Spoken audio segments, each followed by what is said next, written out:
Et avant de parler de Macabre Instinct que tu viens nous présenter ce soir, moi je te propose qu'on fasse connaissance grâce au portrait chinois littéraire que le monde entier nous envie. Ça va bien se passer. En général, ça se passe bien. Et vous qui êtes dans le chat, vous pouvez jouer, parce que Bess ne voit pas vos réponses, mais sinon ce serait pas amusant. Vous pouvez donner vos réponses aussi, faites-vous plaisir. Si tu étais un livre de chevet, lequel choisirais-tu et pourquoi? En quelques mots. Alors, si j'étais un livre de chevet, je pense que je serais un conte d'Edgar Allan Poe, et plus particulièrement Le Corbeau. Alors, ça fait écho en plus à mon film préféré, The Crow, d'Alex Proyas avec Brandoni. J'étais obligée de le citer ce soir. Et en termes généraux, j'aime bien la littérature classique et fantastique. Donc, j'aurais pu citer aussi Barbey d'Aurevilly, L'Ensorcelé, qui est un de mes romans aussi favoris, ou Shining de Stephen King, qui est le maître d'œuvre sur le moyen de faire monter la pression. Et puis, c'est vrai que, oui, enfin, le Edgar Allan Poe, j'aime beaucoup, mais Stephen King aussi. Donc, entre mes deux, les cartes balancent. Livre jeunesse, donc, on est dans l'ambiance, tout à fait. Mais on voit bien le style, ça m'étonne pas, en ayant lu le roman.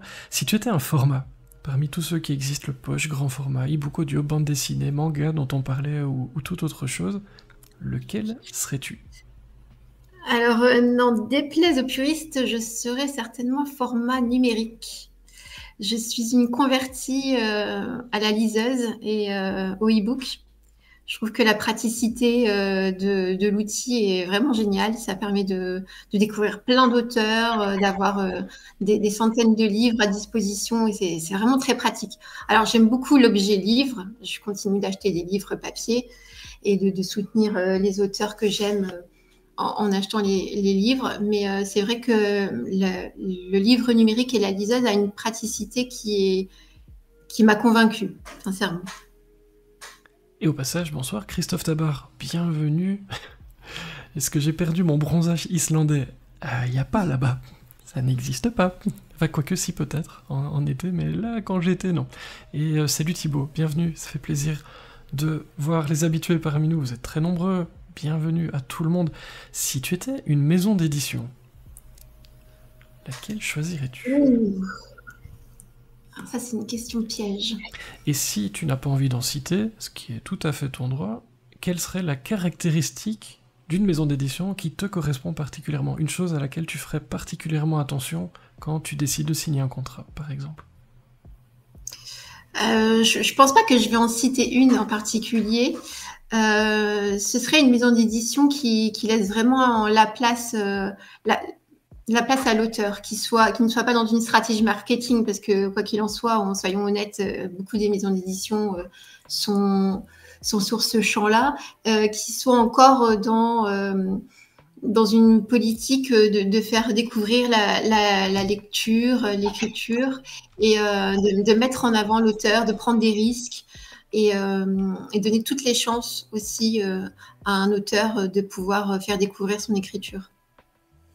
Si tu étais un rayon dans une librairie, lequel serais-tu?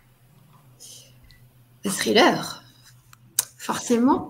En général, la littérature noire, les romans noirs, c'est ce qui me plaît le plus et sur laquelle j'ai le plus d'appétence. Donc, le thriller, oui.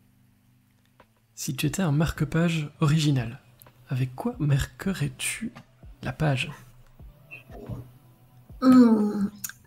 Original, alors... Ou pas original? J'ai envie de dire alors, original, peut-être, oui, je dirais une dague.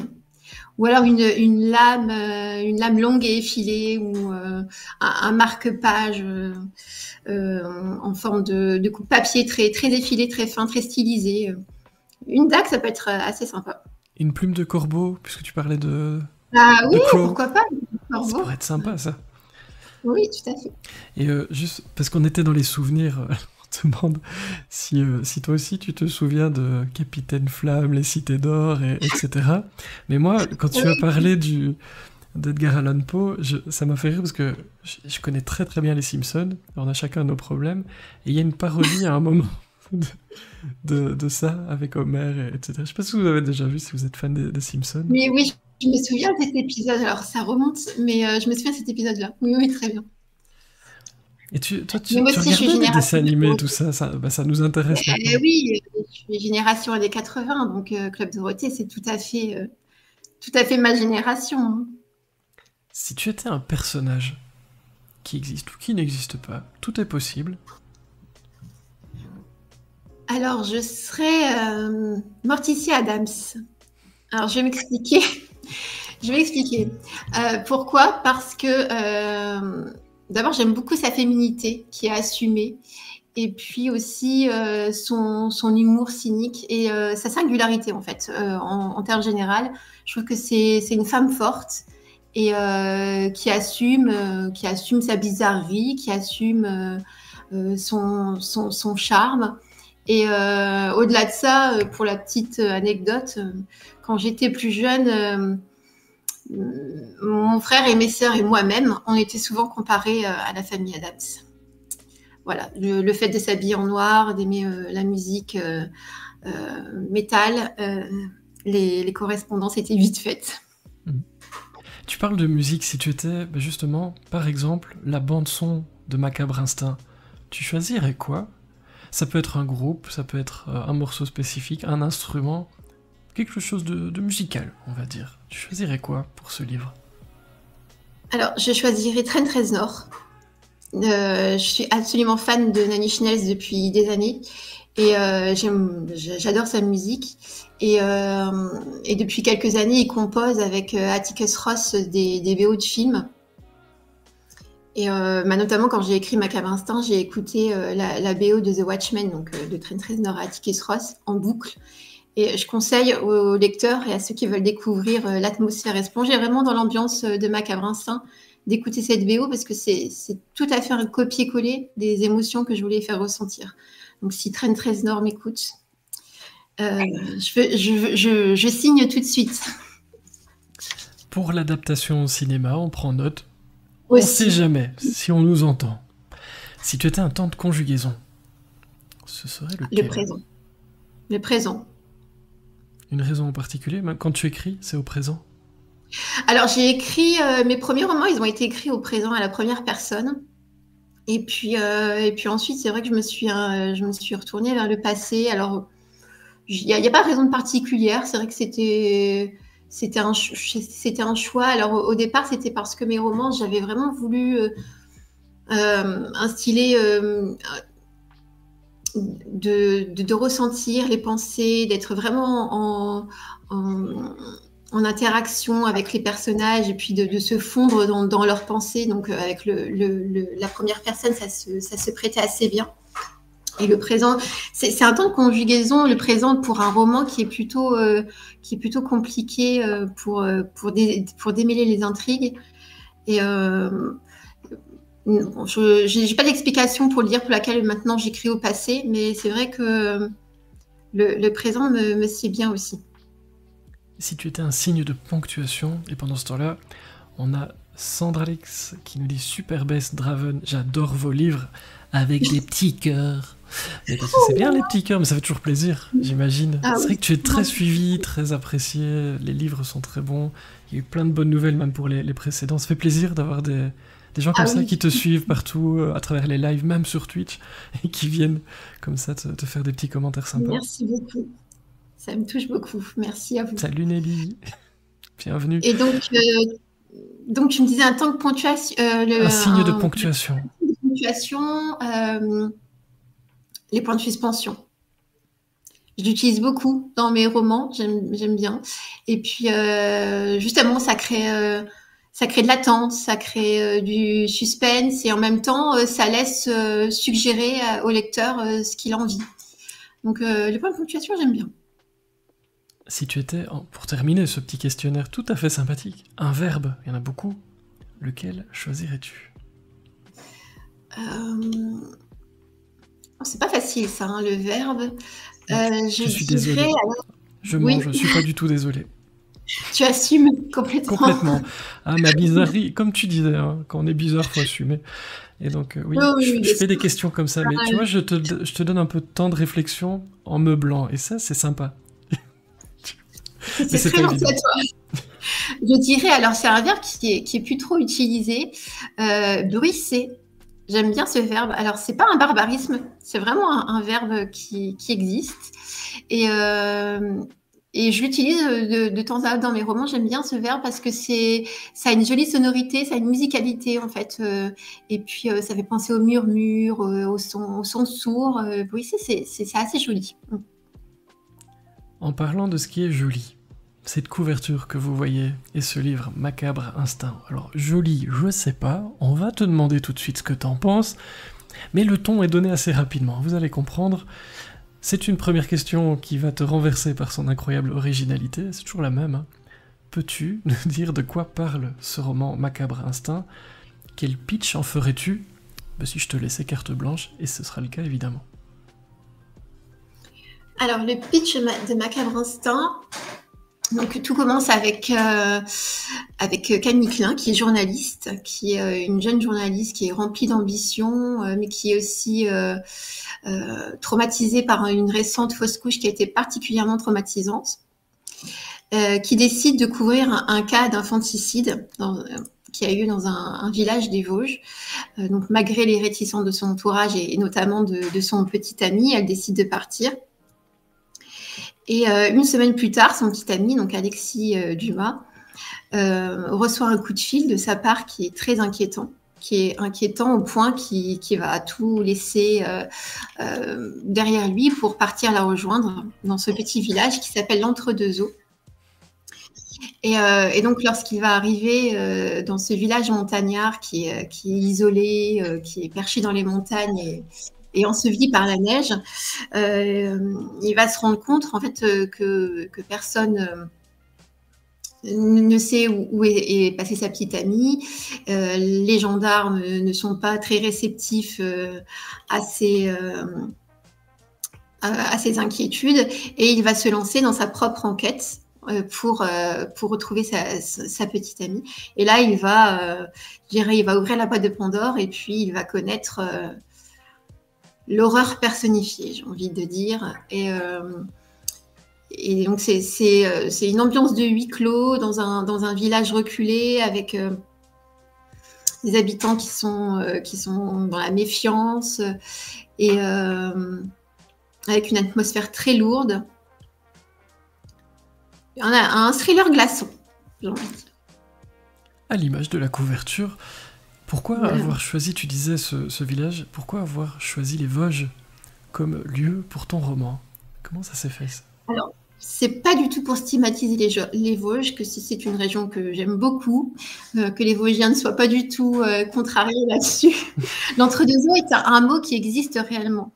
Je m'attache beaucoup à donner de l'authenticité à mes récits et la plupart du temps, 95% des faits, des lieux que je donne, c'est des lieux qui existent vraiment, des enseignes qui existent vraiment. Mais pour autant, les faits sont tout à fait fictifs. Et je voulais vraiment m'éloigner, prendre un contre-pied de mes autres romans où ça se passait dans des grandes métropoles.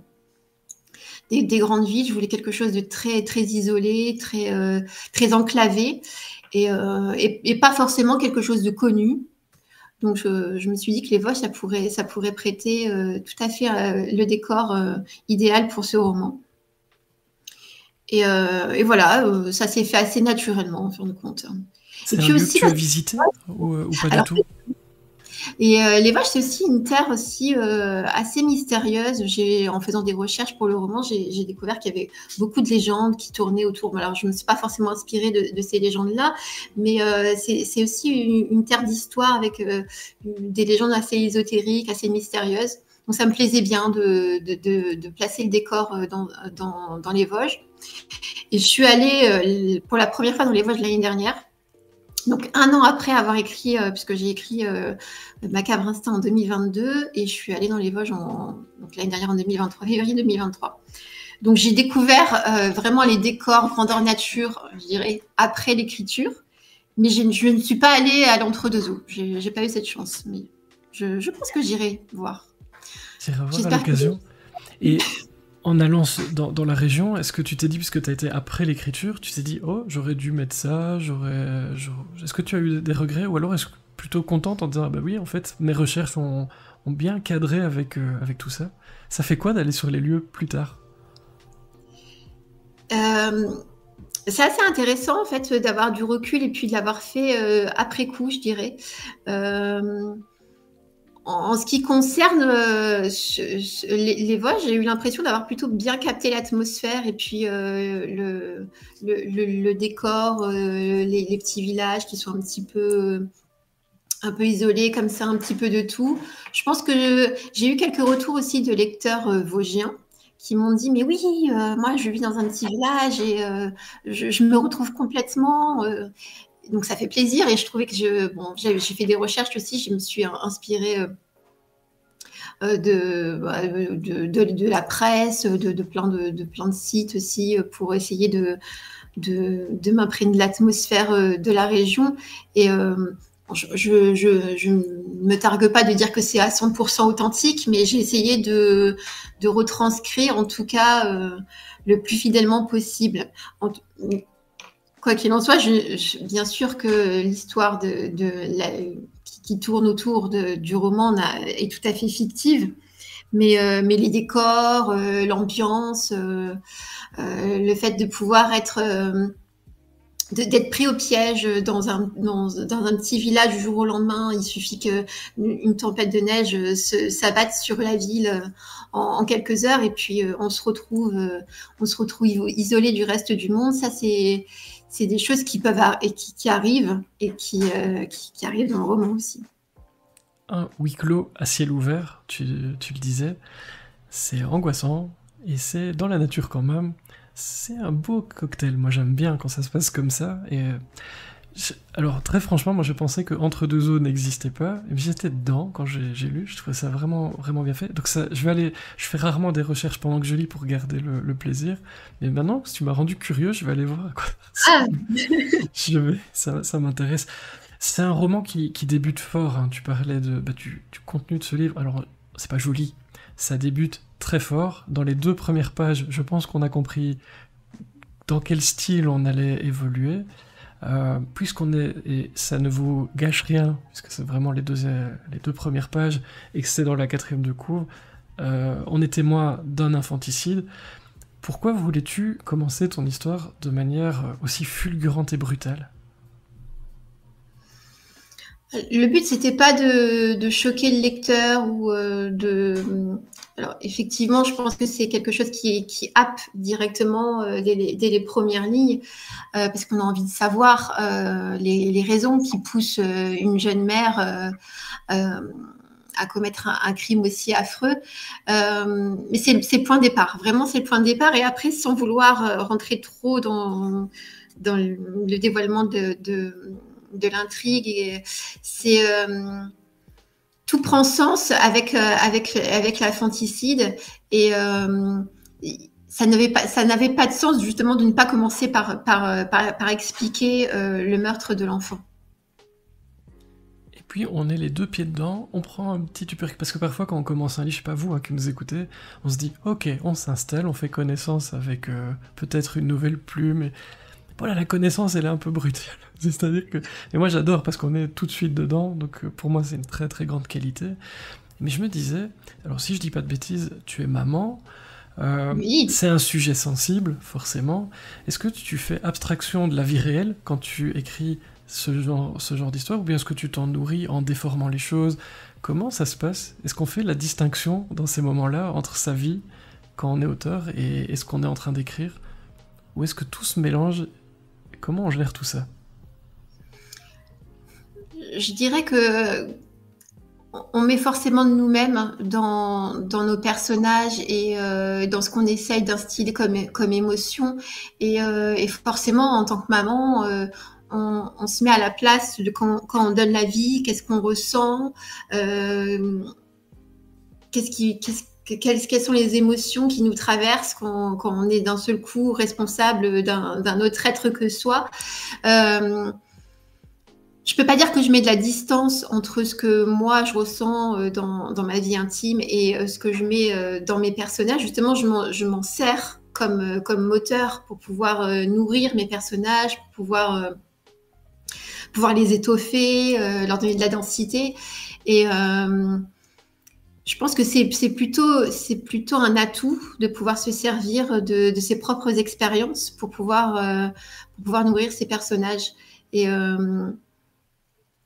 quand on est maman, c'est vrai que c'est impensable de se dire qu'on pourrait mettre fin à la vie de son enfant, mais voilà, tout réside là, toute l'énigme réside là-dedans, dans ce roman, de découvrir aussi pourquoi elle en est arrivée à une extrémité pareille. Mais je vais pas dévoiler toute l'histoire, parce que c'est très dommage. Sûrement pas. Mais je me disais, c'est pas un livre que tu aurais écrit de la même manière si tu n'étais pas maman. Si tu l'avais écrit il y a très longtemps, ça n'aurait peut-être pas été le même. C'est ce que je te disais. Je pense que les expériences et ta vie intime fait que tu nourris ton histoire et ton intrigue d'une manière différente. En fonction de tes expériences de vie, les choses ne se ressentent pas de la même manière. Donc effectivement, quand j'écris sur un infanticide, je me mets à la place de la maman, je me mets à la place de Camille, qui est journaliste, qui elle aussi a vécu un drame et qui vit en écho un petit peu le meurtre de cet enfant. Voilà, le but, c'est de susciter l'émotion, donc forcément, il faut se transposer dans les émotions de ces personnages. Alors dans le chat, les gens sont curieux, ils demandent, on a parlé des Vosges, mais toi, d'où viens-tu? Et j'ai vu passer la réponse, parce qu'il y a des curieux, ils vont chercher, hein, comme ça. Bah oui. Alors, moi, je viens du nord de la France. Je suis originaire d'une petite ville du Pas-de-Calais qui est de Boulogne-sur-Mer. Donc, je suis native de Boulogne-sur-Mer et je vis à Lille depuis 20 ans maintenant. Donc, je suis lilloise. Lilloise. Et donc, question additionnelle, est-ce que tu seras à Templemar? On demande, puisqu'on a parlé de ça tout à l'heure avec la boîte mobile. Est-ce que tu seras du côté de Templemar fin du mois? Malheureusement, non. Alors, justement, comme tout à l'heure, tu disais que tu allais y passer. Je me disais que peut-être j'essaierais de faire un crochet parce que moi, je suis le 1er octobre à Chapollard, à Chaponnet. Donc, je vais partir dans la journée du 30 septembre près de Lyon. Donc j'essaierai de faire un crochet si je peux, si j'ai le temps, j'essaierai d'y passer. Mais ce serait top. Ouais, mais Chapollard, il y a du monde, hein, parce que les chroniques du polar, évidemment, surveille ça. Je pense qu'il y a un rendez-vous qui est pris. Christophe Tabar aussi, je pense, sera dans le coin. Donc vous serez nombreux aussi là-bas. C'est très très chouette aussi comme salon. N'hésitez pas à noter ça dans vos agendas. Les gens sont curieux, je le disais, mais moi le premier. Bess Draven, c'est un pseudo. Oui. Pourquoi avoir décidé de ne pas écrire avec ton nom? Demandent évidemment les gens qui nous écoutent. Alors, c'est pas forcément une de mes volontés. En fait, quand j'ai commencé ma carrière d'autrice, j'ai été publiée la première fois en 2018. Ma première maison d'édition, qui n'existe plus maintenant, m'a fait gentiment comprendre que mon nom n'était pas forcément très vendeur à l'international. Voilà. On m'a dit, bon, ce serait peut-être bien de prendre un pseudonyme. Et j'ai accédé à leur demande. C'est vrai que je ne me suis pas vraiment battue là-dessus. Bon, maintenant, voilà, c'est mon alter ego, Bess Draven. Je m'y suis complètement faite, hein, mais... Tu regrettes parfois un peu? Non, je regrette. C'est vrai que j'aurais peut-être aimé écrire sur mon patronyme officiel, à mon état civil. C'est une fierté aussi de porter ces récits avec son nom. Maintenant, je me vois plus revenir en arrière puisque j'ai déjà une communauté qui me suit sur Bess Draven et je voudrais pas décontenancer mon lectorat, donc je continue avec ce pseudo. que c'est facile à trouver un pseudo ou est-ce que tu as galéré? Bon, pas tant, enfin, oui, un petit peu. J'ai fait plusieurs propositions. J'ai fait aussi un petit peu appel à des amis, à ma famille, mes sœurs. Souvent, je leur demande conseil là-dessus. Je voulais m'appeler Elisabeth au départ, et puis ma maison d'édition m'a dit non, c'est trop long. Donc on a raccourci, on baisse. Et Draven, ça vient de The Crow, encore une fois. Eric Draven, le personnage principal du film. Et voilà, c'était le petit clin d'œil, puisque je suis accro, donc comme ça, je suis rattachée officiellement à mon film préféré. Alors vous le savez, vos questions ont beaucoup d'importance, évidemment. Il y a celles que j'entends là, mais n'hésitez pas à les mettre dans le chat, c'est beaucoup plus facile. Une question de David, au passage, je vais l'afficher parce que je suis comme ça. J'ai ouvert le programme, on est bon. Bess, j'ai eu l'occasion de lire votre trilogie Stalking. Va-t-elle pouvoir être rééditée? Demande David. Ah, eh bien, j'aimerais beaucoup. C'est vrai que la maison d'édition a fermé ses portes en 2020. Et bon voilà, depuis j'ai eu plein d'autres projets et j'ai pas forcément, enfin j'ai pas eu vraiment l'occasion de ressolliciter les maisons d'édition sur Stalking, mais je suis encore pleine d'espoir sur sa vie future. Je pense que la série Stalking a un avenir et puis tout un lectorat qui serait intéressé. Donc je ne sais pas sur quelle forme encore ça pourrait voir le jour, mais je suis sûre que ça sera réédité à un moment donné.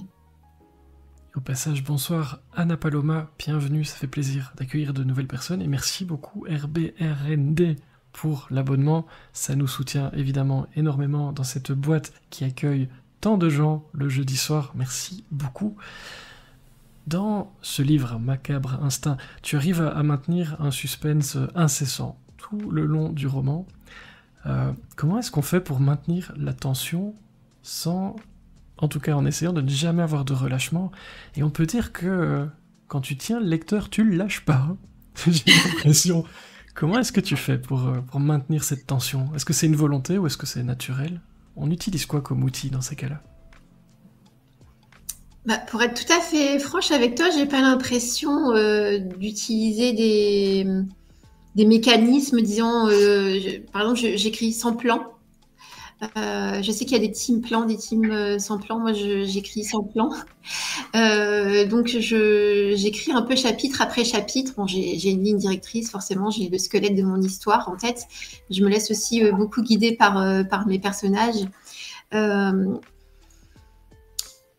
C'est sans prétention, j'ai envie de dire que ça me vient naturellement. Je sais quand m'arrêter et puis quand me dire bon là ça pourrait faire un bon cliffhanger de chapitre avant de commencer le suivant. Je sais sentir un petit peu les moments où il faut faire monter la tension et d'autres où il faut plutôt se taire et puis laisser le lecteur dans la suggestion et puis lui-même imaginer et deviner ce qui pourrait se passer par la suite. Je calcule pas, je te dirais, je pense que ça vient au fil de l'écriture et puis ça s'installe de manière naturelle. Je note la question à Sandre Alex, évidemment. Regardez ça pour la fin. Beaucoup de personnages dans ce livre, tous très intrigants. Ou pas, avec des secrets, ou pas. Si tu devais en choisir un, parce que j'aime bien faire des échantillonnages, si tu devais en choisir un et nous le présenter, tu choisirais lequel? Et nous en dire un petit mot, pour donner envie aux personnes qui nous écoutent de rencontrer ce personnage. J'ai une tendresse particulière pour Alexis. Alors c'est plus ou moins le protagoniste principal du roman. Même si pour Macabre Instinct, j'ai quand même essayé de mettre en scène les personnages de manière assez égale dans le roman. Ils ont tous eu une grande part, ils ont tous eu un grand rôle dans l'intrigue. Mais c'est vrai que Alexis, c'est lui qui est le fil conducteur, je dirais, de toute l'intrigue. Et puis il est très touchant je dirais par son naturel. En fait, c'est pas un héros, c'est pas non plus un outsider. C'est quelqu'un qui a ses fragilités, qui se bat pour retrouver la femme qu'il aime. Et puis voilà, avec son caractère, avec avec ses défauts, et puis il se laisse aussi manipuler comme grande part des autres personnages du roman. Mais j'ai une tendresse particulière pour Alexis, et je trouve que on peut se retrouver facilement en lui. La plupart du temps, j'essaye vraiment de faire des personnages authentiques où on peut piocher un petit peu à droite à gauche des tempéraments, des attitudes qui nous rappellent quelqu'un, ou qui évoquent des personnes lambda, en fait, hein, puisque le but, c'est vraiment de se transposer dans l'atmosphère et dans le récit, et puis de se dire ça pourrait être moi. Et quand ça marche, c'est génial. Alors je vous révèle pas grand-chose parce que c'est tout au début aussi, mais moi ça m'a rappelé des gens de partir dans les Vosges sans équiper sa voiture. Mais quelle mauvaise idée! Mais j'ai pensé à des gens. Mais j'ai pensé, c'est le tout début, je t'ai rien dit, mais c'est vrai que ça fait penser. Et c'est ma question suivante dans ce livre, c'est ce fameux compagnon de la journaliste qui mène l'enquête. On n'est presque pas avec les policiers, on est finalement pas beaucoup avec des choses classiques, journalistes, policiers, etc. C'est monsieur tout le monde qui va mener son enquête. Ça t'apporte quoi de travailler avec ce personnage que tu disais qu'on pourrait connaître, croiser, plutôt qu'une brigade entière de police qui mènerait son enquête? Là, on est sur quelqu'un qui n'a pas les codes des policiers, mais qui enquête. Ça apporte quoi, ça, quand tu écris? Ça apporte de la difficulté parce que Oui, parce qu'un personnage qui n'est pas policier ou journaliste, il n'a pas ses entrées pour aller questionner et pour obtenir les réponses qu'il veut, clairement. Donc ça implique de se creuser plus la tête pour qu'il puisse accéder aux informations. Mais en fait, moi, c'est un prisme que j'ai choisi depuis, que je privilégie en tout cas. Si mes romans ne sont pas forcément des intrigues policières. Là, le fait est qu'il y a une disparition, donc forcément il y a une enquête. Mais c'est pas quelque chose que je privilégie d'être du côté d'un enquêteur, d'un inspecteur ou d'un journaliste. J'aime bien que ce soit vraiment des personnages monsieur tout le monde, qu'on puisse vraiment s'identifier, et puis qu'on puisse qui nous arrive du jour au lendemain, un événement qui fait qu'on est catapulté dans une situation qui nous force à prendre les rênes, et puis à aller au-devant du danger, à s'exposer. Voilà, je dirais de creuser dans nos instincts primaires pour sauver les gens qu'on aime, et Alexis réussit très bien, je pense, à s'en sortir dans ce rôle, même si au final, il n'a aucune légitimité, hormis le fait d'être le petit ami de Camille, à enquêter. Hein. On lui fait comprendre aussi dans le roman, mais je trouve que c'est plus intéressant de se baser du côté d'une personne qui au final devrait rester de l'autre côté de la barrière et puis attendre sagement. Et c'est ce qu'il aurait pu faire d'ailleurs, Alexis. Hein. Il aurait pu attendre que les gendarmes poursuivent leur enquête, leur faire confiance, être patient, mais il avait l'intuition que c'était pas assez, que c'était perdre du temps, et que si c'était pas lui qui prenait les commandes, il reverrait peut-être jamais l'être qu'il aime le plus au monde. Donc je pense que par amour aussi, on peut faire des choses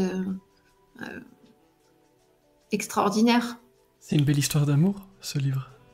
Oui, vraiment. Et ça fait partie aussi d'un fil conducteur dans mes romans. Il y a toujours beaucoup d'amour entre. Tout dépend la manière dont c'est imbriqué avec les personnages, mais en général, c'est une histoire d'amour qui prédomine derrière l'horreur. Sorti le 13 octobre. Comment tu te Oui. sens? C'est ma question traditionnelle quand on parle d'un livre qui va sortir dans très très très peu de temps. Au passage, dans le chat, alors pour te rassurer un peu, hein, pour le comment tu te sens, Agrippine demandait si quelqu'un avait déjà pu le lire. Il y a moi déjà. Anna Paloma l'a lu. Et franchement, je vous le recommande, nous dit David aussi. Très prenant, nous dit Anna. Dès la première Merci. page, le décor est planté, on en parlait tout à l'heure. On se sent comment? À quelques jours, à peu de choses près de la sortie officielle. Je me sens comme à la veille de Noël, un petit peu, au moment où on attend pour déballer ses cadeaux. Je suis très excitée, enthousiaste, impatiente. C'est un déferlement d'émotions en fait à l'approche de la sortie. Et puis j'ai vraiment hâte de pouvoir avoir les retours des lecteurs, pouvoir échanger avec eux, aller à leur rencontre et puis voilà, avoir leurs avis, leurs retours. Et j'espère vraiment que ce sera un roman qui restera en tête.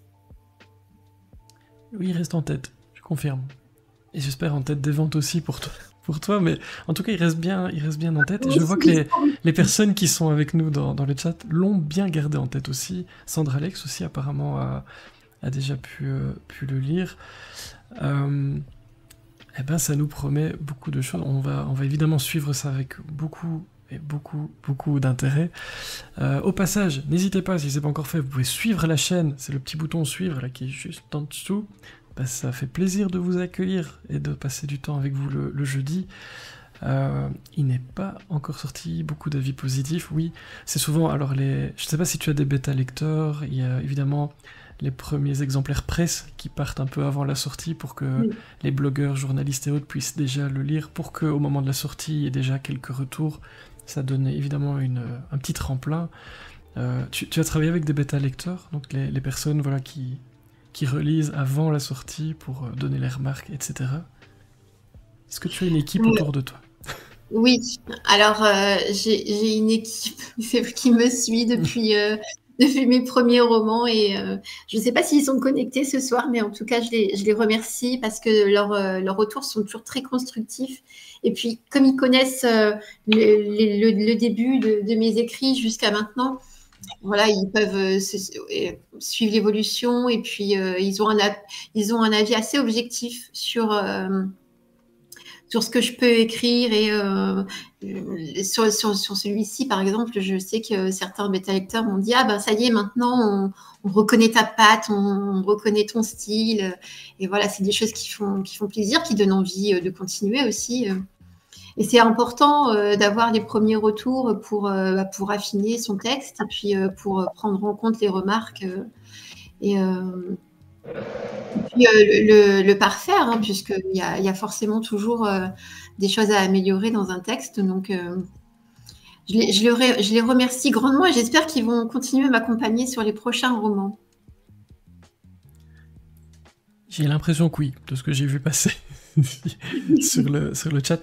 Est-ce que tu fais partie des louves du polar, demande-t-on dans le chat, de ce groupe Alors, oui, non, je ne fais pas partie des louves de polar. Alors, je dois dire que j'aimerais beaucoup.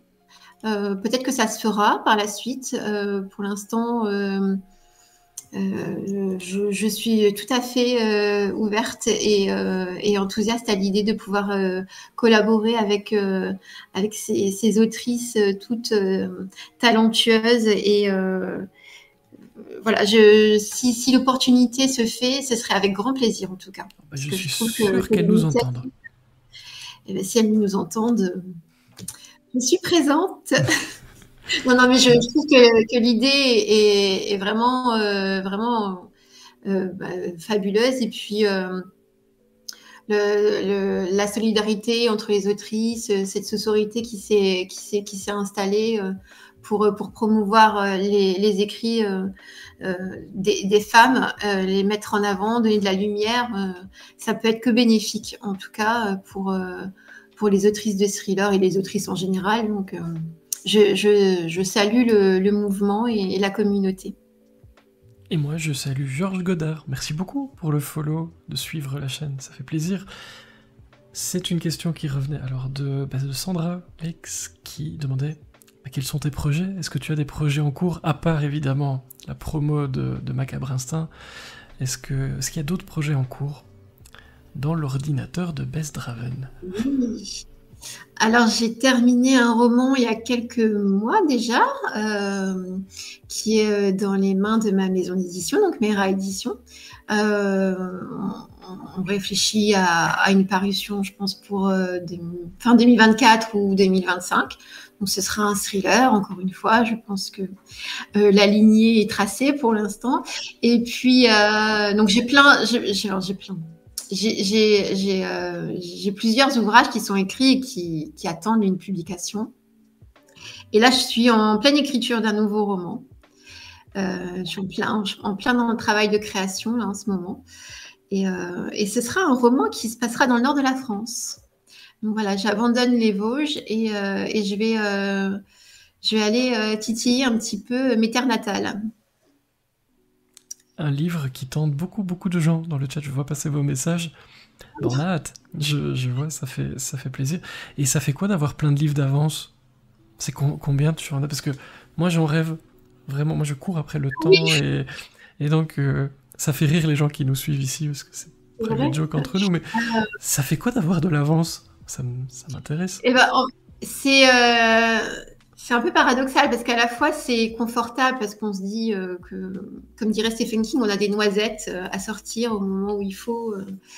Mais c'est aussi un petit peu frustrant parce qu'on se dit bon bah est-ce que ça a potentiellement un avenir ou pas, on ne sait pas finalement. Donc j'espère vraiment, parce que c'est des projets qui me tiennent à cœur, que j'ai menés à terme, donc forcément auxquels je crois. J'espère vraiment qu'ils seront publiés. Je pense que pour certains d'entre eux, oui, ce sera le cas.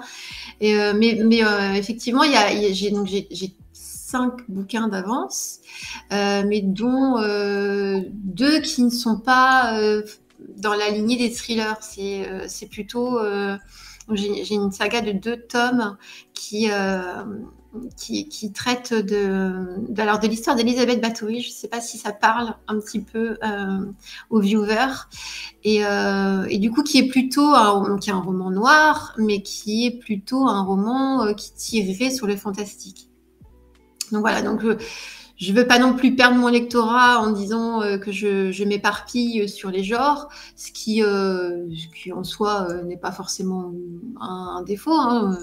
Je suis pas obligée d'écrire du thriller sur toute ma carrière d'auteur, mais il faut que ça ait de la cohérence aussi avec ce que j'écris et ce qui est dans les projets futurs. Donc on verra comment ça va s'articuler. Et un peu comme Amélie Nothomb, qui revient beaucoup dans le chat, avec ses livres d'avance, moi 5, c'est incroyable. Je pense que tu mérites une médaille pour ça. Et puis on dit, tu pourrais avoir une ligne avec Bess Draven sur ce que tu as construit, ce que tu continues à construire avec ce livre, et puis peut-être un autre pseudo ou ton nom pour faire d'autres choses. Qui sait de quoi l'avenir est fait? En tout cas, je te souhaite qu'il soit radieux, même si tu aimes le noir et que on vous appelait la famille Adams. Je te souhaite vraiment le meilleur. Et puis je vais te laisser le mot de la fin parce que le temps passe décidément très vite dans cette boîte. Oui. Que souhaites-tu nous dire pour conclure ton passage parmi nous ce soir? Eh bien, déjà, je tiens à te remercier pour cette opportunité. Vraiment, c'était avec grand plaisir que j'ai participé à ton émission. Je remercie tous les viewers et puis tout mon lectorat et les personnes qui m'ont posé des questions et qui étaient présents ce soir. Pour conclure, eh bien, je vous invite grandement à découvrir Macabre Instinct, qui sortira donc le 13 octobre. J'espère qu'il vous plaira. Je serai aussi, donc, la semaine prochaine, je serai présente au salon Noir d'Issée. Sur la journée du 23 septembre et le 1er octobre, donc on en parlait tout à l'heure, je serai présente au salon Chapollard. Et puis, il y a plein d'autres rendez-vous qui seront pris jusqu'à la fin de l'année. Je vous en parlerai peut-être via les réseaux sociaux plus tard. Mais si vous avez envie de venir me rencontrer, c'est avec grand plaisir que j'échangerai avec vous. Voilà, et le petit robot vous met dans le chat Instagram pour suivre Bess et son Facebook. Et ben donc voilà, faites-vous plaisir, il y aura plein d'infos là-dessus. Encore une fois, merci infiniment. Merci à toi.